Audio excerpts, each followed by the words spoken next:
नमस्कार दोस्तों। एक ऐसा क्वेश्चन जो हर एक स्टूडेंट के मन में होता है, जिसने अभी तक ढंग से पढ़ाई नहीं की है और वो चाहता है कि फरवरी से पढ़ के मैं जो है अच्छे नंबर लेके आ जाऊं। तो आज वीडियो में डिस्कस करेंगे इन्हीं बातों को। लेकिन आपसे रिक्वेस्ट है, अगर आपने वीडियो कहीं भी छोड़ दिया बीच में तो आपको वीडियो देखने का कोई फायदा है नहीं। इसलिए अगर आप वीडियो को बीच में छोड़ना चाहते हैं तो अभी चले जाइए, वरना वीडियो को पूरा देखना तो आपके अच्छे समझ में आ जाएगा। क्योंकि हर एक पॉइंट मैंने जो डिस्कस किया है इसमें, और 10 पॉइंट आज आपको डिस्कस करूंगा, और गारंटी देता हूं अगर आप इन पॉइंट की मदद से पढ़ाई करते हो तो आपके अच्छे नंबर लगभग 80+% आराम से आ जाएगी। अभी तक आपने कुछ नहीं पढ़ा है तो, और जिसने पढ़ा है वो तो 95% के पार जाने ही वाला है। तो जिसने कुछ नहीं पढ़ा उसके लिए बात करते हैं हम, और जिसने पढ़ा है वो भी देख लीजिए, दोनों के लिए। ठीक है, तो 10 पॉइंट कवर करूंगा इसमें, उन पॉइंट से आपको पढ़ना है। अब पहला पॉइंट हम लेते हैं, आपके पास जो है टाइम कम है। ठीक है, तो मेंटेन टाइम। ठीक है, मेंटेन टाइम। आपको जो है टाइम मेंटेन करना है। अब इसका मतलब क्या मेंटेन, इसको समझ लेते हैं पहले। मेंटेन टाइम का मतलब ये है कि मान लो आपके पास सब्जेक्ट कितने हैं। मान लो आपके पास 5 सब्जेक्ट हैं, 6 मान लेते हैं हम। ठीक है, अगर आप हाई स्कूल में तो 6 सब्जेक्ट है और इंटर में है तो 5 सब्जेक्ट हैं। अगर आपके पास 6 सब्जेक्ट हैं तो अब आप क्या करते हो, गणित को ही पढ़ते रहते हो, मैथ को ही। तो आपको मैथ नहीं पढ़ना है इतना। ठीक है, अब टाइम कम है, आपको हर सब्जेक्ट लेकर चलना है। अगर आप 2 घंटे मैथ पढ़ते हो तो कम से कम 1 घंटा हिंदी को देना है। ठीक है, तो हर विषय के लिए आपको टाइम निकालना है। ये नहीं सोचना है कि हिंदी है चलो हो जाएगा। हिंदी में बच्चे फेल हो जाते हैं। ठीक है, मैथ में तो करोगे ही आप, लेकिन हिंदी और इंग्लिश भी आपको लेकर चलने। हिंदी, सामाजिक, या इंटर में है तो आप इंग्लिश, केमिस्ट्री वगैरह आप बहुत कम पढ़ते हैं। तो इसको आपको टाइम को मेंटेन करना है और पढ़ना है। और दूसरी बात, take gap in every hour. Take gap per hour. ठीक है, प्रत्येक घंटे के बाद आपको पढ़ाई में गैप लेना है। ठीक है, ये नहीं कि आप सुबह से बैठे 7 बजे से पढ़ना है, आप 10 बजे तक पढ़ते जा रहे हो। आपको ऐसा नहीं करना है। जो है लगभग 50 मिनट पढ़ने के बाद जो माइंड है उसको थोड़ा रेस्ट चाहिए होता है। अगर आप लगातार 3 घंटे पढ़ोगे तो आपके बस की नहीं, आप पढ़ लो। ठीक है, आप बैठे रहोगे, टाइम पास करोगे बस। ठीक है, तो बेहतर है 50 मिनट पढ़ो या 1 घंटा पढ़ो, उसके बाद 10 या 15 मिनट बाहर टहल के आओ, घूम के आओ, फिर उसके बाद बैठ जाओ।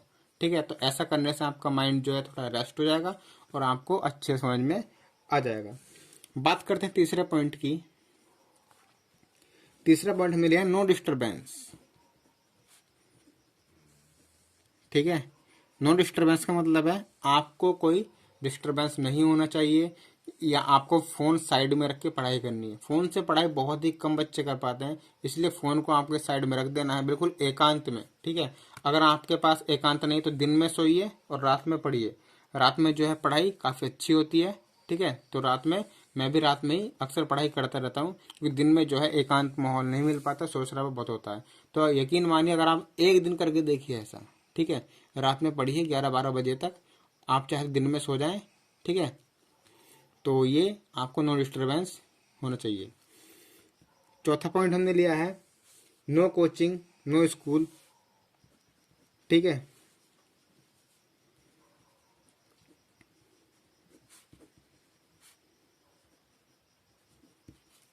नो कोचिंग मतलब इस समय कोई कोचिंग नहीं होनी चाहिए आपकी, ना ही कोई स्कूल होना चाहिए आपका।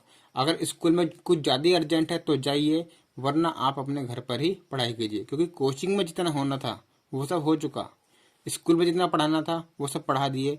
अब आपको जो करना है वो अब आपकी बारी है, आपको क्या करना है। स्कूल ने अपना काम कर दिया, सिलेबस करा दिया, कोचिंग वाले सर ने करा दिया, जो आपकी समझ में नहीं आया दोबारा रिवीजन करा दिया, वो हो गया।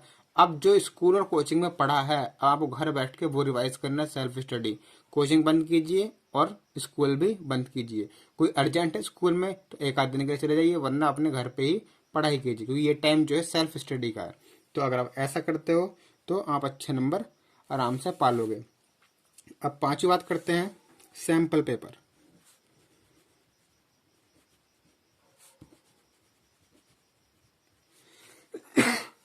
सैंपल पेपर से आपको पढ़ाई करनी है। आप बाजार से मॉडल पेपर खरीद लीजिएगा, 60-70 रुपए का मिलेगा।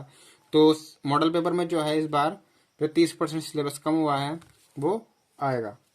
30% सिलेबस कम होके आएगा। तो किस तरह क्वेश्चन आते हैं आपको मॉडल पेपर से करने, सैम्पल पेपर से, और सैम्पल पेपर आपको सॉल्व करके देखना है जिससे आपको प्रैक्टिस हो जाए। और न्यूज़पेपर में जो है, जैसे अमर उजाला, दैनिक जागरण, इनमें न्यूज़पेपर में कुछ दिन में या आ रहे होंगे मॉडल पेपर आते हैं, तो आपको नज़र रखनी है कौन से न्यूज़पेपर में कौन से बोर्ड का पेपर आ रहा है। किसी में सीबीएसई का आता है, किसी में यूपी बोर्ड का।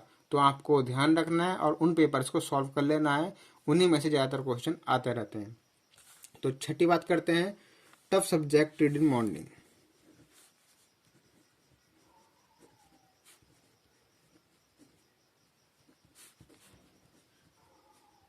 ठीक है, टफ सब्जेक्ट यानी कि जो आपको भारी सब्जेक्ट लगते हैं उनको आपको मॉर्निंग में पढ़ता है।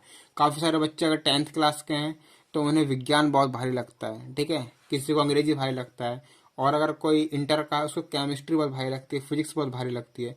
तो उसको आपको सुबह में पढ़ना है। जैसे कि मैथ के आपको फॉर्मूले याद नहीं हो रहे, मैथ के सूत्र, तो आप सुबह उसको पढ़िए, क्योंकि सुबह सुबह जो माइंड एकदम हमारा मतलब फ्रेश होता है, तो आप कुछ भी मतलब रेस्ट सो के आया हुआ होता है, तो आपको जो है बिल्कुल फ्रेश माइंड मिलेगा और आप उसमें चाहे कुछ भी स्टोर कर सकते हो सुबह सुबह। जो सुबह का टाइम होता है ना 6 बजे का, 6 से 7, जो उठते हो जल्दी, तो बहुत ही अच्छा टाइम होता है याद करने के लिए खासकर।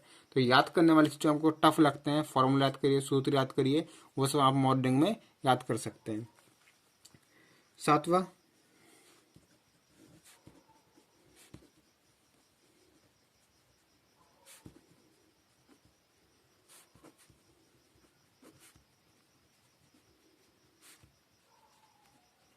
समझ रहे हो आप इसको देखते ही, no previous paper only modern model paper. आपको प्रीवियस पेपर यानी पिछले साल, उससे पिछले साल के पेपर नहीं हल करने हैं, क्योंकि यूपी बोर्ड क्या करता है या सीबीएसई बोर्ड, जो भी बोर्ड है आपका, वो हर बार नए क्वेश्चन लेकर आता है, और मतलब पुराना क्वेश्चन जो है वो बहुत कम रिपीट करता है, और मेथड भी पुराना बहुत अलग होता है। तो उस तरह के क्वेश्चन नहीं आते हैं। आपको जो मॉडर्न में जो मॉडल पेपर चल रहा है वो ही आपको तैयार करना है, पिछले सालों के पेपर में चक्कर में आपको नहीं पढ़ना है। तो इस तरीके से काफ़ी सारे बच्चे सोचते हैं कि मतलब पिछले 4-5 सालों के पेपर के क्वेश्चन कर लेंगे तो आराम से पास हो जाएंगे, लेकिन वो बात भी ठीक है, लेकिन अब जो है मॉडर्न मॉडल पेपर जो आ रहे हैं वो थोड़े अलग टेक्निक से आ रहे हैं, अलग क्वेश्चन आ रहे हैं, अलग टाइप के क्वेश्चन आ रहे हैं। ठीक है, तो आपको जो है नए सैम्पल पेपर से पढ़ाई करनी है, पुराने नहीं करनी है। 8वां,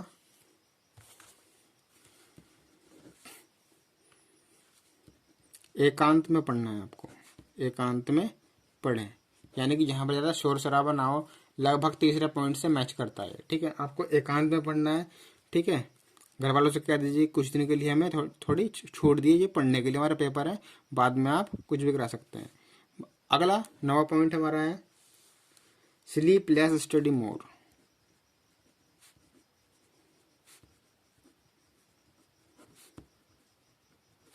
ठीक है, स्लीप लेस, कम सो ज़्यादा पढ़ो। ठीक है, यानी कि आपका ये 1.5-2 महीने का टाइम है, आप इसमें कम सोइए थोड़ा, 7 घंटे सोते हैं, चलो 7 नॉर्मल है, आप वैसे तो नॉर्मल 10-11 घंटे सोते हो ठंड में, तो आपको जो है लगभग 7 घंटे सोना है, 7 से अधिक नहीं सोना, कम से कम 6, ज़्यादा से ज़्यादा 7 घंटे बस।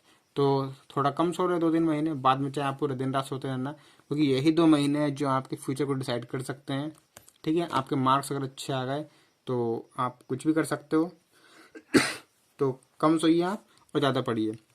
9 पॉइंट हो गए। 10वां पॉइंट जो काफ़ी इंपॉर्टेंट है,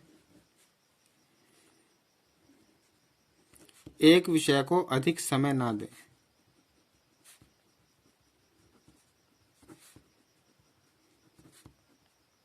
ठीक है, सभी विषय पढ़ें। इसको डिस्कस करते हैं। अब आप क्या करते हैं, आप मतलब मैथ को ज़्यादा पढ़ते रहते हो। भाई मैथ जो है 70 नंबर का है, इंटर में 100 नंबर का है, मैथ भी 70 का है, हिंदी भी 70 का है, इंग्लिश भी 70 का है, सब 70-70 नंबर के हैं। तो क्या मैथ में आपको पास होना है बस, इंग्लिश में नहीं होना? तो मैथ को, इंग्लिश को, हिंदी को, सामाजिक, आपके फिजिक्स, केमिस्ट्री, इंटर में जो भी है, हाई स्कूल में, सबको आपको बराबर लेकर चलना है। एक विषय के चक्कर में आपको कभी भी नहीं पढ़ना है। ठीक है, तो आप जो है हर विषय को पढ़िए। 10 पॉइंट है हमारे, इनको रिवीजन कर लीजिएगा एक बार और देख लीजिएगा, स्क्रीनशॉट ले लीजिएगा। तो काफ़ी इम्पोर्टेंट वीडियो थी ये, और अगली वीडियो हम एग्जाम में कॉपी कैसे लिखते हैं बोर्ड एग्जाम में वो लेकर आएंगे, तो वीडियो जरूर देखना। चैनल सब्सक्राइब नहीं किया तो चैनल को सब्सक्राइब कर लीजिएगा और वीडियो को लाइक कर दीजिएगा, जिससे आपको वीडियो तुरंत हमारी तुरंत मिल जाए। Thank you.